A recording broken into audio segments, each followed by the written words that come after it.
All right, so new project for today for most of you.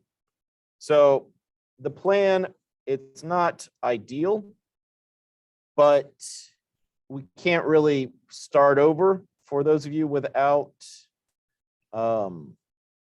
inventor experience. That's not fair to those who are ready to move on.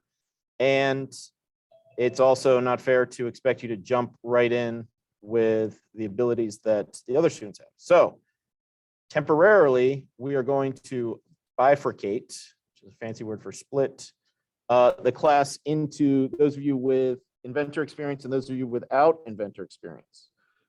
Those of you who do have inventor experience are going to do this project, which is a fun project, a design project on Inventor. And those of you who do not feel comfortable enough to just jump right in with Inventor, we're going to do some like a real fast-paced remedial stuff. And then you'll be ready for either an abbreviated version of this project or the next project. So as long as you're here and doing the work, you'll be fine. If you have no inventor experience and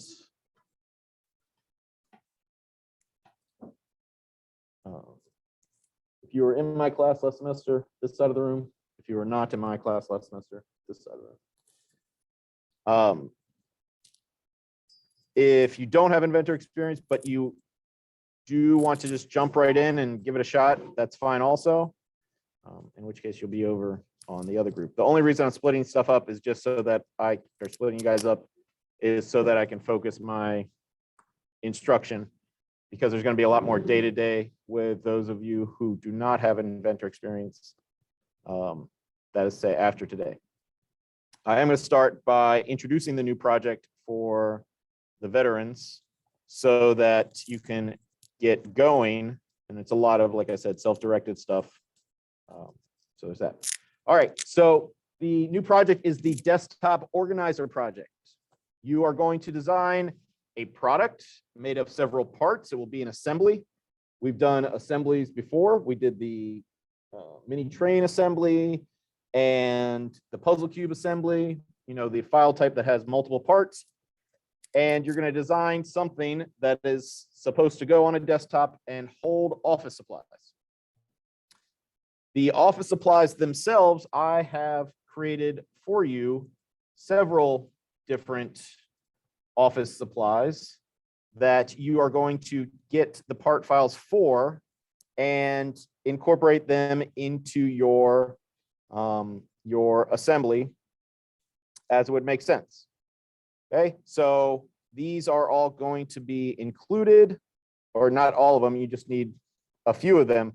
The key is your design is there to receive these.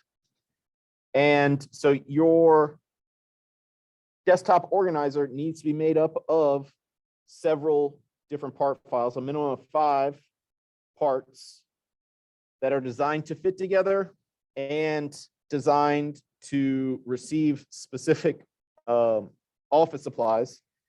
And you're also going to choose, you're going to create an original office supply, like something that's not provided.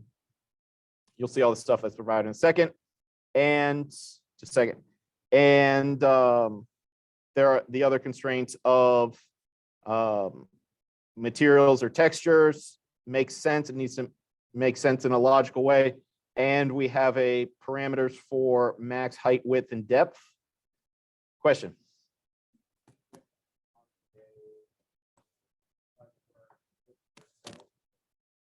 Let me show you some examples. All right, so some examples of mine that I would say are more than I would expect from most of you, but just to give you an idea. Okay, this one is, I guess the key feature is the cork ball there, but it has, you know, specific places to hold, and this should move if it doesn't freak out. Oh, it's going to crash. Yeah. So specific places to hold the different office supplies or fountain pen. And I have these pencil shavings and pencil sharpener and paper clips and notebooks and that sort of thing. Okay, which is similar. Well, the other one that I made is this one where, you know, it's designed to hold, like this should slide if it doesn't break. Yeah. Books, and then there is a spot for an indentation for the stapler and that sort of thing. So when I talk about designing to hold specific items, that's what I mean. Like clearly that spot is for the stapler that is provided. I made that, and you can use it. This little cup seems to be an effective way of storing paper clips and that sort of thing. Okay. Both of these designs are sort of started with a base that's 12 by 18.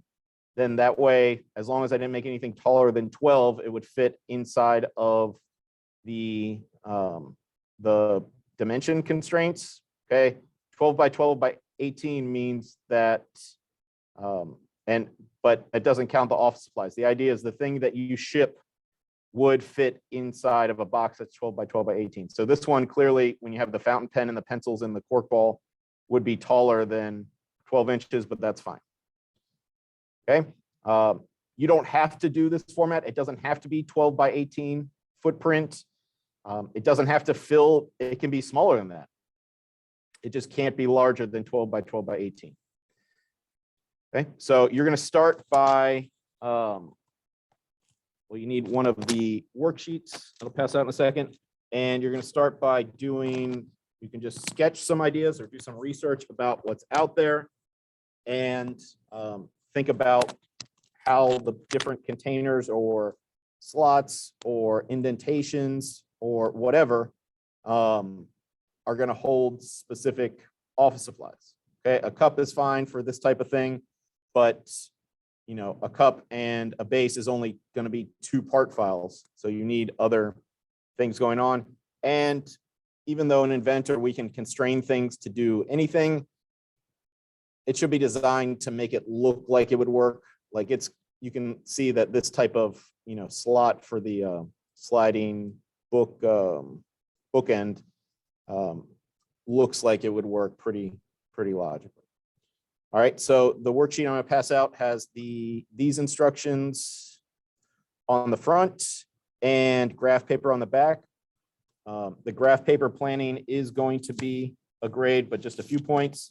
So you're going to sketch out some ideas of what you think you're going to do. You don't have to end up doing what you sketch, but you do need something to do for you know, to move forward, you know, and also Googling desktop organizer or office supply organizer or something like that is a good start also. Okay, in a little bit, I'll show you how to do or how to get the provided supplies. Okay, each of these part files I have in the handout folder, but in order to use them, you need to copy them over to your My Documents so that it will work. And so there's that. All right, so I'm going to pass out the worksheet, and you guys can get to brainstorming and sketching, and make sure you put your name, date, and period on the side with the graph paper, because you're going to hand in a picture of your work when you are done. Okay, so that's it for the introduction, and we'll answer questions in a second.